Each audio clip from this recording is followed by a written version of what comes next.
네, 오늘 우리의 심령 가운데 혹시 모르겠어요. 어떤 그림자가 있고 어둠이 있는지 주님 앞에 왔습니다. 주님은 빛의 예수님이다. 또 생명의 빛 대신 예수님이다 말씀했잖아요. 그 생명의 빛이 여러분의 삶의 모든 곳곳을 밝게 비추면서 그러면서 치유와 회복과 은혜의 역사가 임하기를 간절히 바랍니다. 자, 오늘 이스라엘 백성들의 좀 어두운 부분이 다시 또 좀 나옵니다. 우리 지난주엔 좀 심각했죠? 고라당과 그 다음에 그 일당 250명의 아주 유명한 뭐 이름 있는 지휘자들이라 그랬으니 또 지휘관들이라 그랬으니까 근데 그들이 250명이 또 불에 타서 죽는 그런 불행을 당하게 됩니다. 우리가 보통 뭐 요즘에 이렇게 장례를 치르면은 두 가지 중에 많이 하나를 선택하잖아요. 매장이 있고 화장이 있고. 처음 듣는 것처럼 앉아 계시. 다시 뭐가 있다고요? 매장이 있고 화장이 있고 그렇습니다. 매장이 뭐고 화장이 뭔지는 아시죠? 그런데 이스라엘 백성들 가운데 이 고라당 일당이 매장과 화장을 다 당했어요.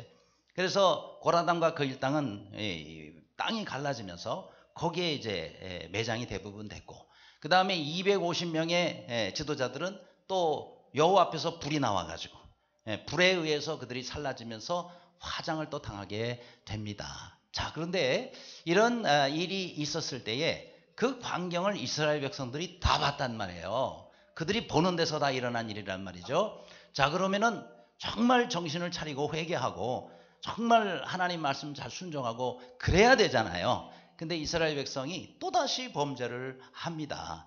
그래서 그들이 이번에는 정말 백성들이 다 죽게 되는 상황 가운데 처하게 된 거예요. 그래서 이 아론이라는 모세 형이 중보자로서 그들을 살리는 그런 귀한 사역을 하게 되는데 자, 그래서 우리 믿는 그리스도인들은 이렇게 아론처럼 다른 사람을 살리는 삶을 살았으면 좋겠어요.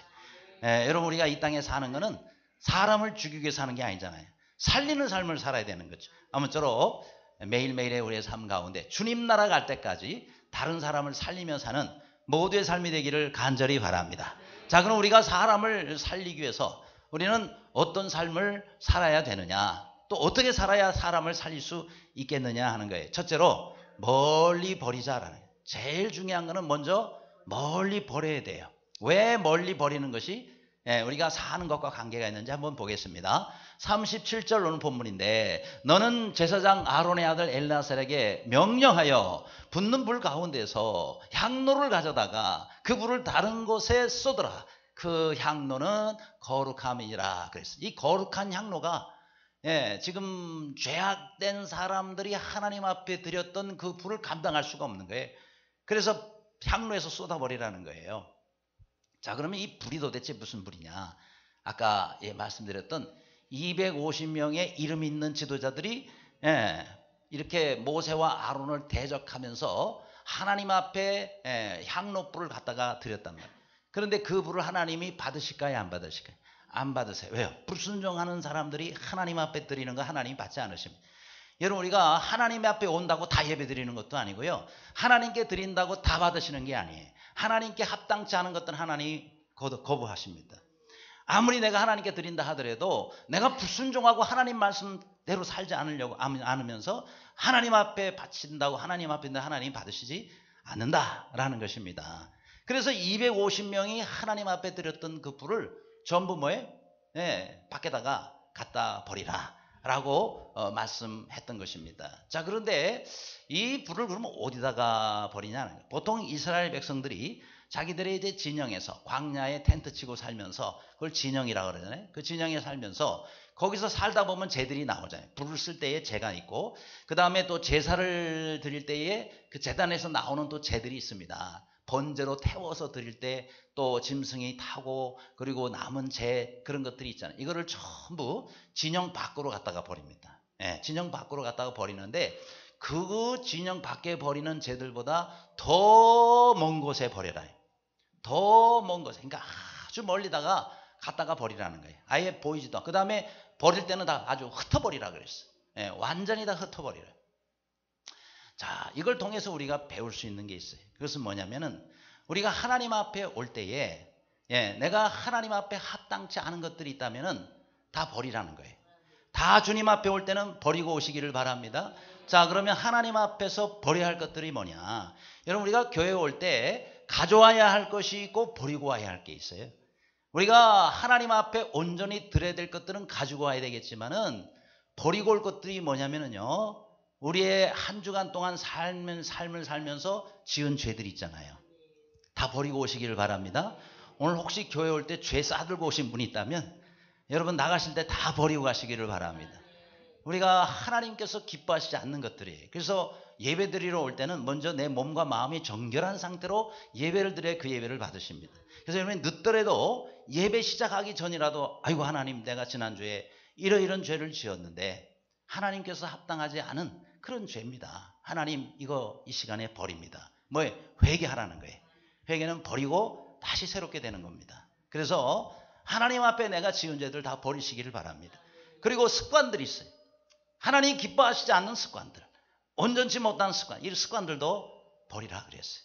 여러분 주님 앞에 올 때에 여러분 우리가 합당치 않은 그런 습관들이 있으면 그 습관들도 다 버리시기를 바랍니다. 그래서 로마서 1장 28절로 32절에 보면은 또한 그들이 마음에 하나님 두기를 싫어하며 하나님께서 그들을 상실한 마음대로 내어버리두사 합당치 못한 일을 하게 하셨으니 그랬어요.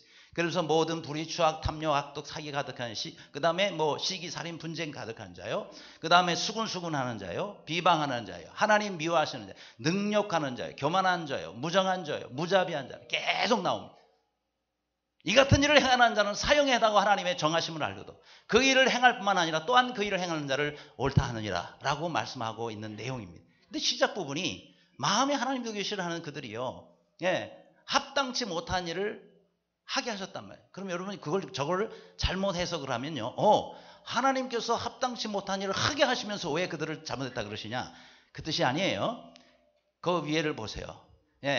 그들이 상실한 마음대로 내버려두사 그랬어요. 왜냐하면 계속해서 그들이 반복해서 범죄하고 또 죄를 짓고 또 하니까 하나님께서 그냥 놔두신 거예요. 그냥 놔둔 거예요. 계속 그냥 그러면 왜 안 고치니까. 계속 범죄하니까. 그래서 그냥 놔뒀다라는 그런 뜻의 말씀입니다. 여러분 우리가 하나님 앞에 범죄했을 때 하나님께서 책망하세요. 하지 말아라. 그래서 순종 안 하면 징계를 해요. 징계해도 안 되잖아요. 그럼 놔둬버려요. 네 마음대로 살아 그러면. 그럼 어떻게 되겠어요? 이제 무서운 하나님의 심판이 기다리고 있는 거예요. 하나님이 가만히 계시면 더 두려워해야 돼요. 야, 이건 이제 하나님께서 심판을 준비하시는구나. 그러니까 우리가 합당치 못한 일을 계속 사람들이 범죄할 때 하나님께서 놔두시는 게 굉장히 그것은 두려운 일이 된다라는 것을 우리가 알아야 합니다. 그래서 우리가 살려면, 내가 먼저 살려면 합당치 않은 일들을 다 버려야 됩니다. 주님 앞에 다 버리시기를 바랍니다. 그래야 우리가 살 수가 있어요. 여러분 내가 살아야 다른 사람을 살릴 수 있는 거예요. 여러분 바둑에서 아생연후의 타살이다 이런 말이 있어요. 그러니까 내가 먼저 완전히 산 다음에 남을 잡아먹을 생각을 해야지, 내가 먼저 온전치 않은데 남 잡아먹으려고 했다가 내가 다 대마가 죽는 거예요. 그래서 우리가 이 세상 사는 원리도 마찬가지예요. 내가 먼저 온전해져야 다른 사람을 온전하게 할 수가 있는 거예요. 다른 사람 살린 사람도 마찬가지예요. 내가 먼저 살아야, 내가 먼저 영생을 얻어야, 내가 먼저 구원을 받아야 다른 사람을 도울 수가 있고요. 다른 사람 살릴 수가 있는 것이다 라는 겁니다. 자, 그러면 이제 향로가 그렇게 졌다. 불은 그렇게 해서 버렸어요. 버렸는데 뭐가 남는지 향로가 남습니다. 근데 이 향로는 문제가 없어요. 왜냐하면 거룩하다 그랬어요. 향로는 왜냐하면 하나님께 드려진 것이기 때문에. 그죠? 하나님께 드려진 것은 거룩한 겁니다. 그래서 하나님께 드려진 거에는 성자가 붙잖아요. 그렇죠? 그런데 이렇게 하나님 앞에 드려진 이 향로는, 불은 잘못된 거지만 다 버렸는데 향로는 하나님께 속한 것이기 때문에 이 거룩해졌어요. 자, 그러면 이걸 어떻게 해요? 버려서는 안 되는 거죠. 쓰긴 쓰는데 죄인들이 아까처럼 반역한 250명이 사용하던 거니까 그거를 향로로 다시 쓰지 않고 용도를 바꿔서 다르게 사용합니다. 어떻게 했어요? 전부 망치로 그걸 치는 거예요. 전부 망치를 쳐가지고 넓게 펴는 향로 250개 그 사람 드린 것들을 다 모아가지고 그걸 전부 쳐가지고 그렇게 해서 넓은 철판을 만들어서 뭐 했어요? 여기 이렇게 번제단이 있잖아요. 번제단을 전부 쌓는 그런 철판으로 만든 겁니다. 그럼 왜 저걸 하느냐? 여러분 이스라엘 백성들이요 하나님 앞에 다시는 저런 범죄를 범하지 않도록 표를 삼은 것다 그랬어요. 표를 삼았다. 그래서 38절 그 다음 말씀에 보면 이스라엘 자손에게 뭐가 되리라? 표가 되리라. 따라 하실래요? 이스라엘 자손에게 표가 되리라. 네, 우리는 다른 사람들에게 특별히 하나님을 믿는 백성들에게 우리는 표가 되는 삶을 살아야 돼. 무슨 표가 되느냐면 사인, 다시 말해 징표가 되고 은총의 표징이 되는 축복의 모델이 되는 그런 삶을 살아야 합니다. 그렇죠? 그래서 우리의 생애 동안에 여러분이 늘 신앙생활을 하면서 우리 다른 사람들에게 좋은 표가 되시기를 바랍니다. 좋은 모델이 되시기를 바랍니다. 우리가 신앙생활 하다 보면요 어떤 사람 나는 저 사람처럼 했으면 기도도 난 저 사람처럼 했으면 좋겠어. 또 예배도 저 사람처럼 드렸으면, 찬양은 저 사람처럼 했으면 좋겠어. 헌금은 아무개처럼 했으면 좋겠어. 봉사는 누구처럼 했으면 좋겠어. 그런 모델이 있습니다. 그런 모델을 보고 나 저 사람처럼 해. 이건 뭐예요? 좋은 표가 되는 거예요. 근데 반대가 이 경우가 있죠. 나쁜 모델이 있어요. 안 좋은 표가 있어요. 난 저렇게 하지 말아야지. 나는 찬송 부를 때 저 사람처럼 인상 쓰고 하지 말아야지. 나는 또 뭐 할 때는 난 저 사람처럼 하지 말아야지. 이렇게 우리가 안 좋은 모델을 삼는 경우가 있습니다. 그렇죠? 그거를 반면교사라 그러잖아요. 그러니까 우리가 좋은 것도 배우지만 안 좋은 것을 보면 난 저렇게 하지 말아야지 그러면서 배우잖아요. 그러니까 교회에는 우리 많은 성도들이 계시지만은 좋은 모델이 있고 안 좋은 모델이 있어요. 그래서 안 좋은 모델을 통해서는 여러분이 안 배우면 되는데 교회 안에서 여러분이 안 좋은 모델이 되면 우리 하나님 앞에 여러분이 얼마나 죄송하고 부끄럽냐면, 그래서 오늘 우리가 신앙생활하면서 우리 후배들 또 우리 주변에 있는 성도들에게 좋은 모델이 되시기를 바랍니다. 주님 나라 갈 때에 좋은 모델이 돼서 가야지. 저 사람처럼 신앙생활은 안 돼. 이렇게 해가지고 주님 앞에 갈 때에 우리가 하나님 앞에 어떻게 떳떳이 설 수가 있겠느냐 하는 겁니다. 자, 우리 옆 사람에게 한번 인사하겠습니다. 신앙생활의 좋은 모델이 됩시다. 자, 그러면 이제 두 번째로 우리가 어떻게 해야 다른 사람을 살리는 삶을 살 수 있을까? 함께 엎드리자 그랬어요. 함께 엎드리자. 45절에 너희는 이 회중에게서 떠나라. 내가 순식간에 그들을 멸하느라 하심에 그 두 사람이 엎드리니라 그랬습니다. 자, 여기서 누가 말씀하시는 거예요? 하나님께서 말씀하시죠. 이 회중에게서 떠나라. 그러면서 하나님께서 순식간에 그들을 멸하시겠다라고 지금 말씀하시고 있는 겁니다. 이때 두 사람이 누구냐면 바로 모세와 아론입니다. 이 모세와 아론이 그때에 바로 하나님 앞에 엎드리는 겁니다. 자, 그럼 도대체 이게 무슨 배경이냐? 자, 이스라엘 백성들이 아마 대다수가 그랬던 것 같아요. 고라당과 250명 이름 있는 지휘관들이 죽는 것을 보고 그들이 회개하고, 우리가 정말 너무나 하나님 앞에 잘못했다. 우리가 바르게 살자. 우리가 정말 하나님 기뻐하시는 뜻대로 살자. 순종하며 살자. 이렇게 마음에 결심하고 돌아섰으면 얼마나 좋았겠어요. 그런데 그러질 않았어요. 그 다음 날이라 그랬어요. 뭐 일주일 지난 것도 아니고 1년 지난 것도 아니고 바로 그 다음 날 모세를 이 사람들이 찾아왔어요.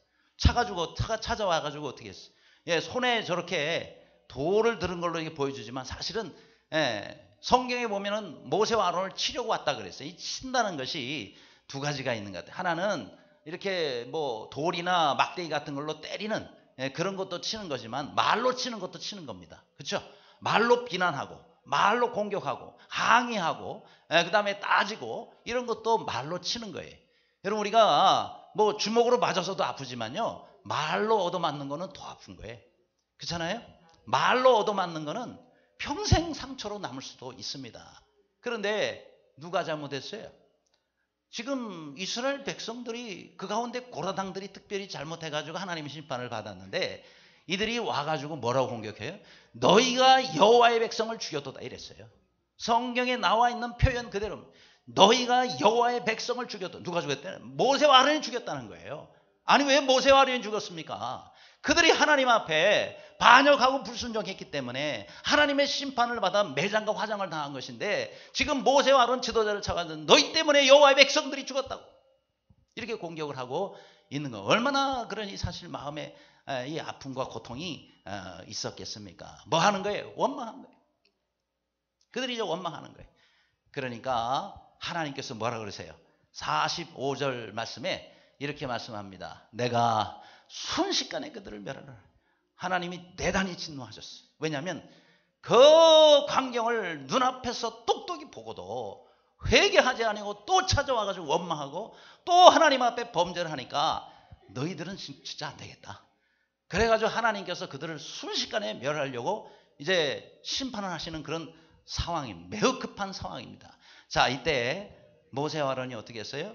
하나님 앞에 엎드렸다 그랬어요. 자, 엎드렸다는 것은 하나님 앞에 그들을 긍휼히 여겨달라고 엎드려 기도하는 겁니다. 그렇죠? 모세 아론이 엎드려서 뭐 하겠어요? 하나님 앞에 엎드린 거예요. 그럼 하나님께 기도하는 겁니다. 자, 우리가 어떤 문제가 있었을 때 혼자 하나님 앞에 회개하고 기도하고 엎드리는 것도 참 귀한 일입니다. 그러나 더 귀한 일은 뭐냐면 같이 엎드리는 거예요. 어떤 문제와 위기가 있었을 때에 정말 우리가 해야 될 거, 정말 잘하는 일은 뭐냐면 같이 엎드리는 겁니다. 같이 하나님 앞에, 여기 두 사람이 엎드렸다 그랬잖아요. 그렇죠? 그러니까 합심 기도의 중요성이에요. 여러분이 정말 어려운 일이 가정에 있지 않습니까? 가정에 어려운 일 생기면 다른 방법으로 해결하려고 하지 말고 부부가 엎드리세요. 같이 엎드리는 거예요.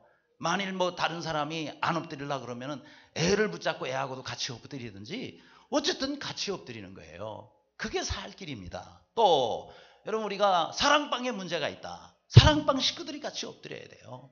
다르게 해결하려고 하지 마세요. 하나님은 엎드리는 자의 그 기도 소리를 들으시는 하나님이십니다. 엎드리시길 바랍니다. 교회 문제가 있어요. 같이 우리 성도들이 엎드려서 하나님 앞에 기도해야 되는 거예요. 또 나라와 민족의 문제가 있어요. 뭐 정치적으로 뭐가 잘못되고 뭐가 물론 그것도 필요해요. 그런 분석도 필요하지만 더 중요한 것은 엎드리는 거란 말이에요. 다 같이 믿는 사람들이 모여서 하나님 이 나라의 민족을 긍휼히 여겨 주옵소서. 하나님 불쌍히 여겨 주옵소서. 살려주시옵소서. 그래서 함께 엎드려야 우리 민족이 소망이 있는 겁니다. 그렇죠? 문제가 있을 때마다 문제를 분석하는 것도 중요하지만 누가 잘못해서 누가 잘못 따지는 것도 중요하지만 더 중요한 것은 우리가 하나님 앞에 엎드리는 것입니다. 혼자 엎드려도 좋지만 더 귀한 것은 같이 엎드리는 거예요. 이렇게 이런 문제가 있을 때마다 늘 주님 앞에 엎드리시기를 바랍니다. 말씀하시고 역사하시고 해결해 주시는 그 하나님 앞에 엎드리는 모두가 되시기를 주님의 이름으로 축원합니다. 세 번째로 우리가 살려야 되는 사람이 해야 될 일은요, 빨리 달려가자라는 거예요. 47절에 아론이 모세의 명령을 따라 향로를 가지고 회배종에게로 달려간 즉 백성 중에 연병이 시작되었네. 여기서 연병은 전염병을 말하는 것입니다. 전염병, 무슨 전염병인지는 나오질 않지만 심각한 이건 걸리면 그냥 다 죽어나가는 거예요. 그러니 매우 어떻게 해요? 급박한 상황입니다. 하나님의 진노로 이 전염병이 시작이 된 겁니다. 벌써 사람들이 죽어나가기 시작하는 거예요. 자, 얼마나 큰일 나고 심각한 상황이 됐습니까? 그렇죠?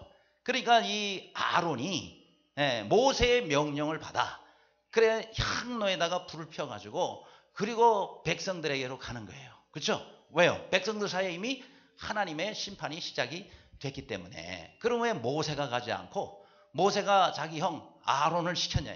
왜 아론이 달려가게 했느냐? 다른 게 아니에요. 아론이 제사장이잖아요. 대제사장이 아론 아니에요? 그러니까 아론이 가야죠. 제사장은 뭐예요? 백성을 대신해서 하나님 앞으로 나아가는 사람이에요. 그러니까 백성들의 모든 죄 문제를 해결해주는 이 제사 문제를 책임 맡은 사람이 아론이라. 그러니 당연히 아론이 가야 되겠죠. 그렇죠? 선지자는 뭐예요? 반대로 하나님을 대신해서 백성에게로 나아가는 사람. 제사장은 백성을 대신해서 하나님께 나아가는 그 역할이 전혀 다르죠. 그죠? 어쨌든 이 아론이 제사장이기 때문에 이 모세가 가라 그런 거예요. 빨리 지금 달려가서 하나님 앞에 속죄 제사를 드리고 저들을 살려내라 라고 얘기를 합니다. 모세가 향로에다가 불을 펴가지고는 막 백성에게로 달려가는 모습이 오늘 이 본문에 나오고 있습니다. 자, 그러면 지금 이 모세가 아론이 달려갔다라는 것은요, 이것이 매우 신속한 하나님의 심판이 지금 임하고 있기 때문입니다. 하나님의 심판이 보통은요, 죄를 지었으면은 바로 나타나지 않고 나중에 나타납니다. 근데 지금 이 경우는 매우 달라요. 뭐예요? 바로 하나님의 심판이 지금 임하고 있는 겁니다. 그럼 왜 하나님의 심판이 이렇게 신속하게 임했느냐? 물론 신속하게 임해야 사람들이 이 죄 때문에 그런가 빨리 깨달을 수가 있는데, 여기서는 사실 그거보다도 그 전에 고라당과 그 다음에 250명의 지도자들이 그렇게 하나님 앞에 심판을 받았을 때에 이스라엘 백성들이 회개를 하지 못했어요. 그때 회개했어야 돼요.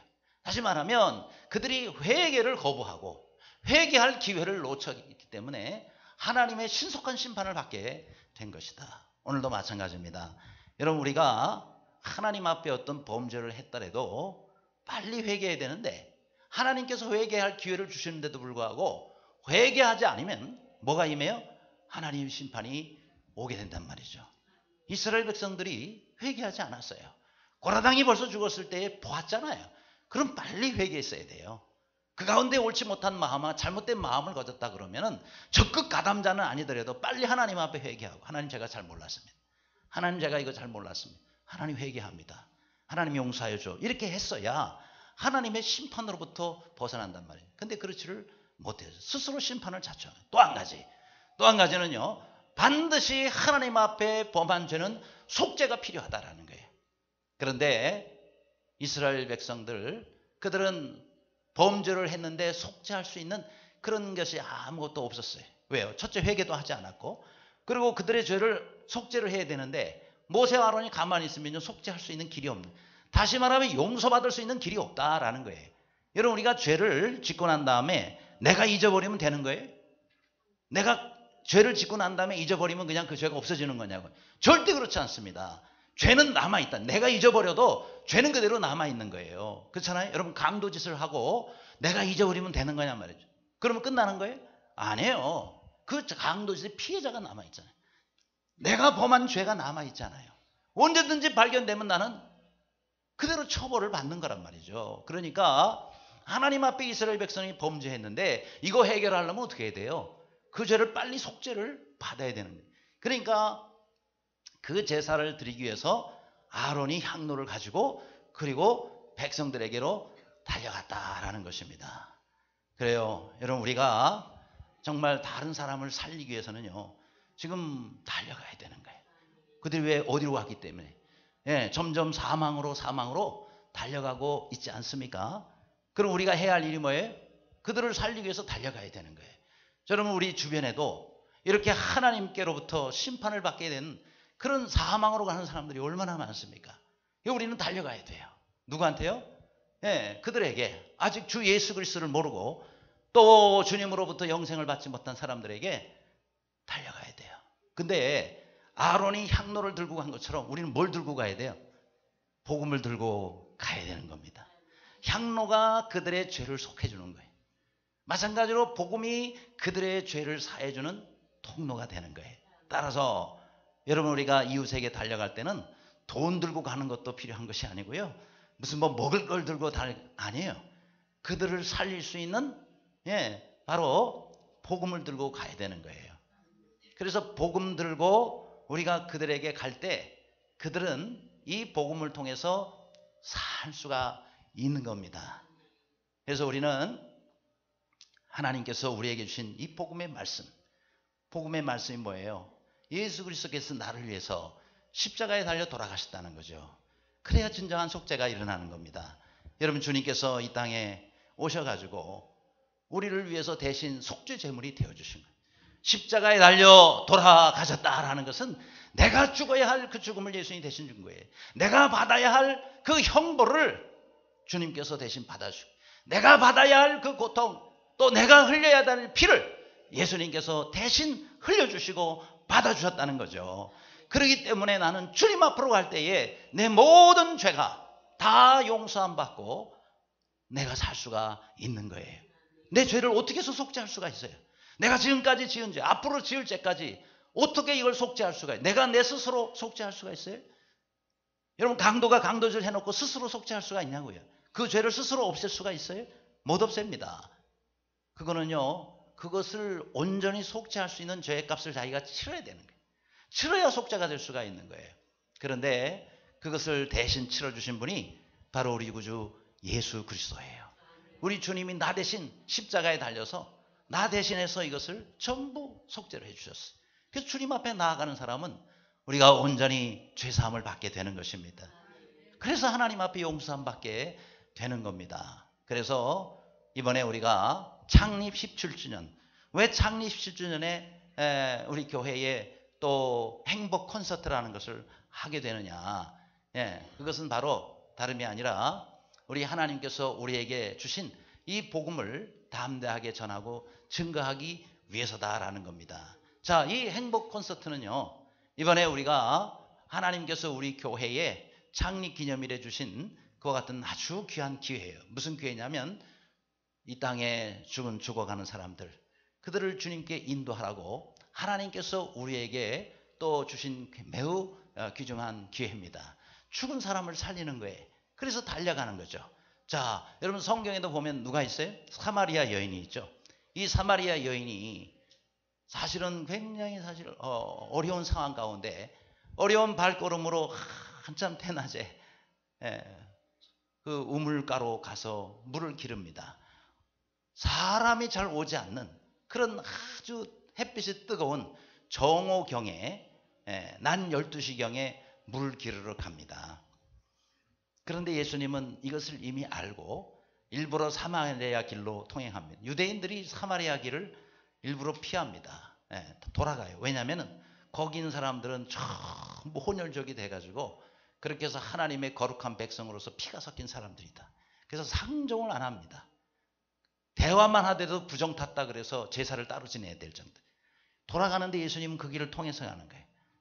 바로 저 사마리아인 한 사람을 구원하기 위해서. 마침 나와 있는데 예수님은 알고 가신 거죠. 그래서 내게 물 좀 달라. 우물 깃는 여인에게 물 달라는 건 당연한 거죠. 그렇죠? 그런데 내가 내게 물 좀 달라는 이가 누군 줄 알았더라면 영원히 목마르지 않은 물을 구하였을 것이요. 생수를 구하였을 것이요. 아니 그런 물이 어디 있습니까? 있으면 다시 내가 물 기르러 오지 않도록 내게 그 물을 주옵소서. 그 물이 누구예요? 바로 예수 그리스도 주님을 자신을 가리킵니다.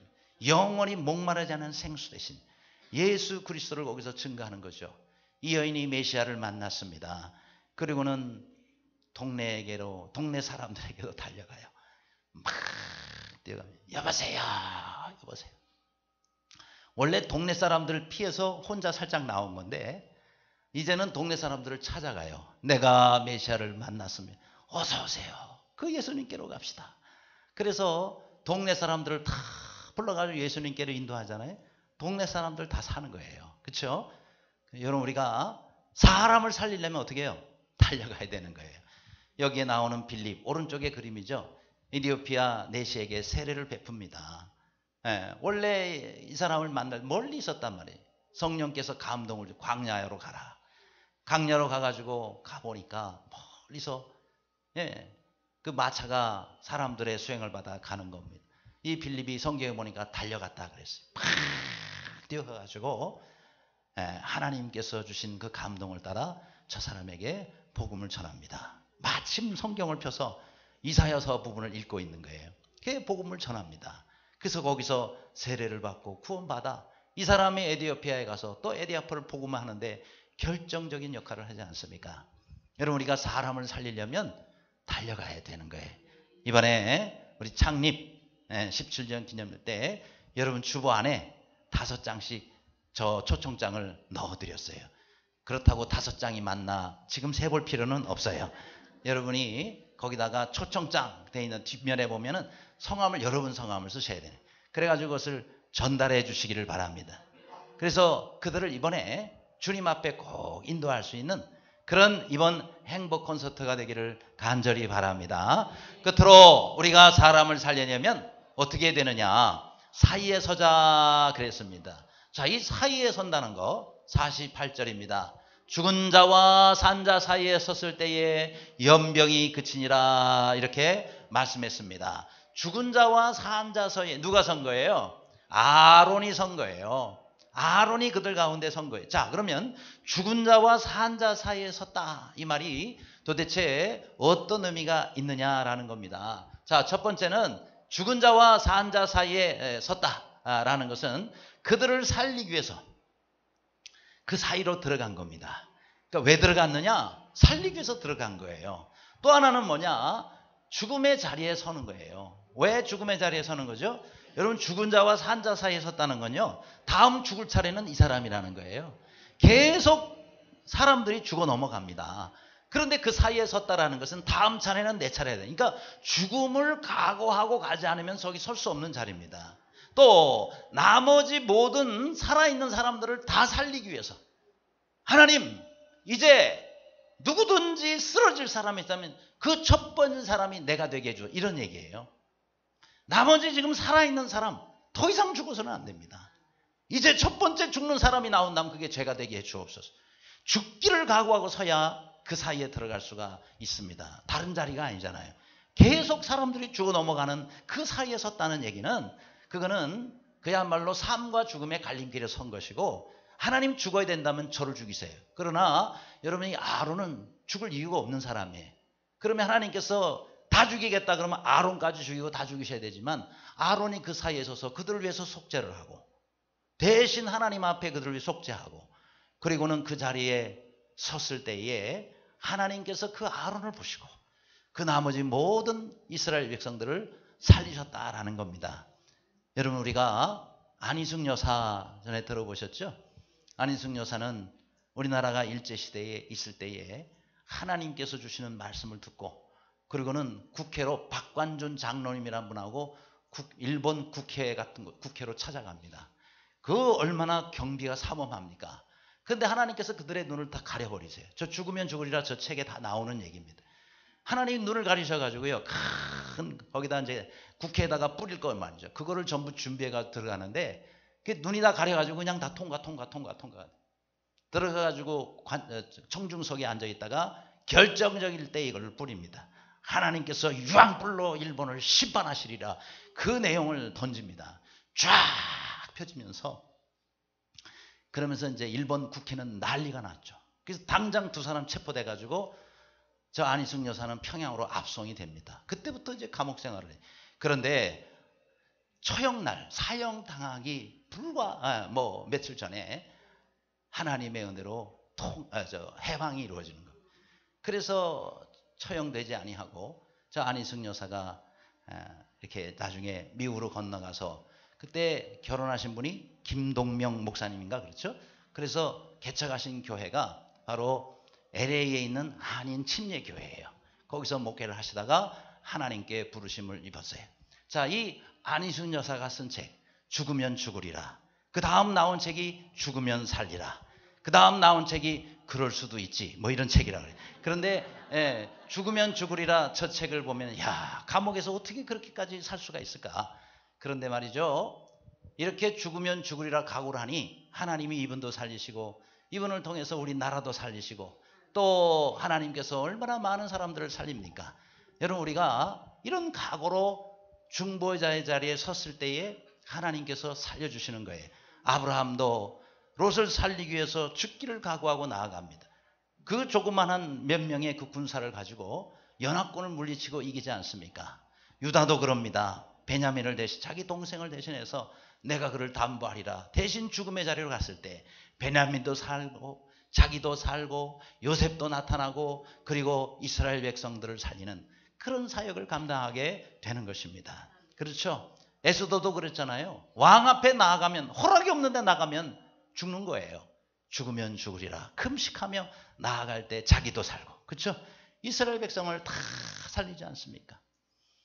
여러분, 우리가 주님께 부름받아 나선 이 몸 어디든지 가오리다, 우리가 이 찬송하는 것처럼 우리 하나님께서 우리를 부르실 때 죽으면 죽으리다, 이런 마음을 가지고 산 자와 죽은 자 자리에 서는 겁니다. 그럴 때 하나님께서는 여러분 나도 살리고 나도 살고 다른 사람도 살리는 거예요. 물론 어려운 일이죠. 왜요? 죽은 자와 산 자 사이에 선다는 것은 정말 내 목숨을 각오하지 않으면 안 되는 거예요. 선교사님들이 왜 선교 가요? 죽은 자와 산 자 사이에 선 겁니다. 그들 가운데 가서 죽어가는 그 사람들을 살리기 위해서 그들에게 모든 걸 포기하고 나아가야, 그래야 그들을 살릴 수가 있는 것 아니겠습니까? 우리 하나님께서는 오늘도 죽은 자와 산 자 사이에 설 사람을 찾으시는 거예요. 자, 여러분 이 땅에 있는 얼마나 많은 사람들 살아있다고 말합니까? 근데 그들이 다 사는 걸까요? 그렇죠. 성경에 그들은 살았으나 죽었느니라 이렇게 말씀하고 있습니다. 여러분 여기 꽃다발 참 아름다운 그런 참 좋은 꽃다발이 있죠.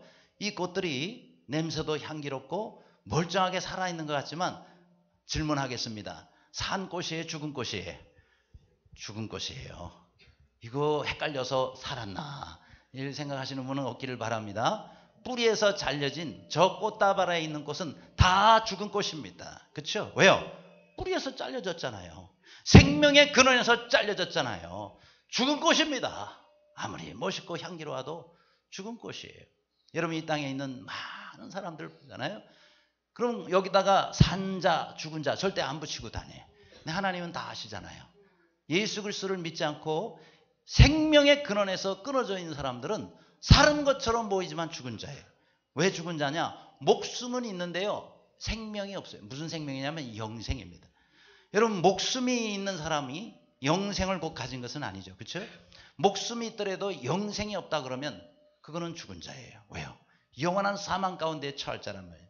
땅의 생명을 가졌지만 하늘의 생명을 갖지 못한 자는 영생을 소유하지 못한 사람이에요. 그렇기 때문에 여러분 우리가 영원한 생명을 가진 자로서 우리는 하나님과 연결되어 있잖아요. 우리의 생명의 근원 되신 하나님과 연결되어 있고 그러니까 우리는 영원히 사는 거예요. 그렇죠? 영원히 사는. 근데 그것이 연결이 안 돼 있는 사람은 살아있으나 죽은 자란 말이에요. 그래서 우리는 그들을 주님께 하나님께 연결시키도록 하기 위해서 그들에게 가야 된단 말이죠. 그렇죠? 그래서 그들을 하나님께 인도해서 하나님께 접붙임 바 되고 하나님께 연결되면 그들이 영원히 사는 거예요. 여러분 이거는요 돈으로 할 수 없는 일이고요. 이 세상에 어떤 권세로도 할 수 없는 일이에요. 오직 영생을 가진 우리만이 할 수 있는 일이에요. 하나님께서 그 일을 우리에게 맡기셨습니다. 아무쪼록 여러분 힘들고 바쁘고 어려울지라도 여러분 우리가 사람을 살리는 일에 쓰임받기를 간절히 바랍니다. 다음 나오는 그림은요 비상구 그림이에요. 자, 여러분 이 비상구 흔히 어디든지 건물에 있는 겁니다. 근데 건물에서 불이 나잖아요. 큰 불이 났어요. 그런데 출입구 쪽에 막혀가지고 거기서 계속 불이 나고 있으니 이제 큰일 난 겁니다. 불은 점점 더 거세집니다. 사람들은 이제 나가야 되는데 나가는 길을 찾지를 못합니다. 그런데 그 건물에는 비상구가 있어요. 그게 막 비가 오고 불이 막 나면서 연기가 가득 차니까 도대체 뭐 보이지도 않고 비상구 찾기도 어려웁니다. 거기 있는 사람은 그대로 놔두면은 이제 다 죽은 목숨들이에요. 그런데 한 사람이 소리칩니다. 여보세요. 여기 비상구가 있습니다. 여기 비상구가 있어요. 이리로 오세요. 하고 비상구를 발견한 사람 비상구 앞에 서서 사람들에게 소리를 지릅니다. 그렇죠? 그러면 살고자 하는 사람은 어떻게 돼요? 에? 거기 있으면 죽어요. 그러나 비상구 소리 나는 쪽으로 찾아가서 비상구로 나가면 사는 거예요. 여러분 바로 이 비상구가 예수 그리스도입니다. 우리의 비상구가 되신 예수 그리스도. 그러는 우리는 예수님을 통과해 우리는 영원히 살게 된 사람들이에요. 그러나 아직도 이 비상구를 찾아가지고 영원한 사망길에서 어디로 갈지 몰라가지고 헤매는 자들에게 우리가 가만히 있으면 되겠습니까? 소리를 지르고 그들을 비상구로 오라고 그렇게 그들에게 말해줘야 됩니다. 그래도 거부한다고 어떡하겠어요? 그러나 우리가 알고도 가만히 있으면 우리의 책임이에요. 왜 비상구 앞에 서서 사람들에게 비상구 쪽으로 오라고 말하지 아니했기 때문에. 그래서 우리는 산 자와 죽은 자의 사이에 서 있잖아요. 그렇죠? 비상구 나간 사람은 산 사람이요. 못 나간 사람은 죽은 사람이에요. 근데 우리가 그 사이에 서서 우리는 소리를 쳐야 돼요. 우리 그냥 나가버리면 안 돼요. 그냥 그 자리를 떠나버리면 안 돼요. 그 안에도 아직도 나간 사람보다 안에 있는 사람이 더 많거든요. 그 사람들을 우리가 살려야 될 사명이 우리에게 있습니다. 제가 지난 목요일 날 우리 노회의 교육자회에서 야유회를 갔어요. 목회자 야유회입니다. 근데 그 야유회를 갔을 때에 어디로 갔느냐 하면 저 서천에 거기에 기념관이 하나가 있더라고요. 성경 우리나라 최초 도래지. 성경이 우리나라의 최초로 이렇게 전해진 바로 그 장소와 그 다음에 기념비와 그 다음에 기념 건물이 있더라고요. 그 건물 안에 들어가니까 이렇게 실제 사람은 아니고요. 마네킹으로 만들어 놓은 거예요. 왼쪽에 있는 사람이 조대복 씨라는 사람입니다. 우리나라의 당시 그 지역을 맡은 정부의 관리, 그러니까 참사라는 직책을 가지고 있는 사람이에요. 자, 이분이 이제 이 사람들을 만납니다. 말은 서로 안 통했는데 뭐 손짓 발짓으로 서로 통합니다. 오른쪽에 있는 사람, 그 영국의 그 배의 해군 바로 선장입니다. 대령, 맥스웰 대령이에요. 자, 원래 한국에 성경 전해주기 위해서 온 배가 아니에요. 이 배는 원래 중국의 황제를 만나기 위해서 갔는데 황제가 내 앞에 3번 무릎 꿇고 오지 않고는 만날 수 없다 그러니까 영국이 무슨 자존심 상하게 그렇게 황제 앞에 무슨 무릎을 3번이나 꿇고 우리 그런 거 싫다. 그러고는 황제를 안 만나고 그냥 나와버립니다. 나와버렸는데 이 해상 지도를 이제 그럼 우리가 만들고 가자. 해상 지도를 만들려고 돌아다니다가 우리나라에 우연히 오게 된 겁니다. 와가지고 자, 정부 관리라고 해서 참사가 올라왔는데 말은 안 통하죠. 그래서 이제 서로 대화를 못 하는데 이 조대복 참사가 거기에 이렇게 선장실을 이렇게 보니까 책들이 이제 있는데 그 가운데 아주 두껍고 이만한 큰 책이 있는 거예요. 그게 바로 흠정역입니다. 킹 제임스 버전이라 그러죠. 그래서 영국 왕이 많은 사람들이 읽도록 하기 위해서 성경을 그 당시에 그 영어로 그렇게 번역한 아주 권위 있는 번역 성경이죠. 지금도 킹 제임스 버전은 많이 읽혀지고 있습니다. 그런데 바로 그 성경 전 세계에 지금 얼마 남지 않았는데 지금 그때 전해준 거는 우리가 찾을 수는 없지만은 그때 그 성경 킹 제임스 버전 전달된 책은 오늘날 구할 수가 있는데 조금 비쌉니다. 3억 원 정도 한다 그래요. 그 3억 원을 주고 이 기념관에서 사가지고 어렵게 구해가지고 그거를 밖에다가 전시하면은 습기라든지 빛을 받으면 또 이게 쉬상할까봐 그래서 그렇게 안에 창고에다 잘 놔놨다가 1년에 몇 번만 내놓는데요. 근데 이번에 갔을 때 제가 그걸 봤어요. 이만하게 두꺼워 가지고 뭐 아주 잘 유리에 넣어가지고 잘 먹어요. 근데 이걸 펼쳐놓으면 또 그게 뭐 또 상한다고 닫아놓고 그 안에 있는 거를 전부 카피해가지고 안에를 볼 수 있도록 만들어 놨습니다. 그런데 저 성경이 우리나라에 전해진 것이 1816년 9월 4일에 그러니까 선교사님이 1885년경에 왔으니까 그러니까 우리나라에 1895년도 그러니까 우리나라에 70년 전에 그러니까 선교사가 오기 70년 전에 성경이 우리나라에 처음 전해진 거예요. 그런데 참 감사한 거 아니겠어요? 왜냐하면 하나님께서는 선교사를 보내기 그 70년 전에 우리나라에 성경을 전해주셨다는 거예요. 그것도 계획을 한 게 아니라 이런 아주 특별한 그런 기회를 통해서 여러분 성경에 이런 말씀이 있습니다. 말씀은 하나님이시라 이런 말씀이 있잖아요. 그래서 말씀이 전해졌다는 것은 하나님께서 우리나라에 역사해 주신 거예요. 그것이 기초가 돼가지고 전 세계 어느 나라보다도 하나님 말씀을 귀히 여기고 말씀대로 살려고 그렇게 힘쓰는 우리나라의 지금 믿음의 신자들이 된 것입니다. 아무쪼록 여러분 하나님 말씀을 사랑하시기를 바랍니다. 그리고 그 말씀을 전해주시기를 바랍니다. 이거는 생명을 전해주는 거예요. 겉으로 볼 때는 책 한 권이지만은 이것이 전달된 데는 생명의 하나님이 증거되어지는 거예요. 아무쪼록 이번에 여러분이 꼭 이렇게 이웃들을 초청할 때 성경도 전해주시면 좋겠고 전도지도 전해주시면 어쨌든지 말은 내가 복음은 전하지 못하더라도 그들에게 우리 주님을 대신해서 정말 아름다운 산 사람과 죽은 사람 사이에 서서 그들에게 우리 주님을 증거할 수 있는 모두가 되시기를 주님의 이름으로 축원합니다. 기도하겠습니다.